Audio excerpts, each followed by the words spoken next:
నేను అమెరికాకెళ్ళిన తర్వాత, నేను కాలేజ్‌కెళ్ళిన తర్వాత I was like, wait a minute, నాకిన్ని ఆప్షన్స్ ఉన్నాయా? నేను ఐ కెన్ డ్రీమ్. నేను అనుకునింది నేను చేయగలుగుతానా? ఆహ్, నేను కష్టపడితే చాలా. So, all these things I learned అమెరికాకెళ్ళిన తర్వాత. అప్పుడు నాకు ఒక వాయిస్ అనేదొచ్చి ఆ డిస్టెన్స్ పెరిగే కొద్దీ నాకు స్ట్రెంగ్త్ అనేదొచ్చింది. ఇంటికి రా అంటే నేను రాను. సో, యూ కుడెంట్ మా నాన్న మమ్మీని, మనోజ్‌ని పంపించి ఒక 3 నెలలు నా దగ్గర కూర్చోబెట్టారు నన్ను వెనక్కి.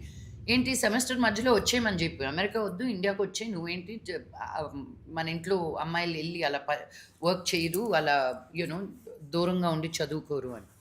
ఏమైనా చేసుకోండి, నాకు నాకు డిగ్రీ అయ్యేంత వరకు నేను రాను అని. సో, మా అమ్మ తిట్టేటప్పుడు, మా అమ్మ తిట్టడం గూడా కాదు, పాపం ఏడ్చేది, "వచ్చేవే నాన్న రావాలని."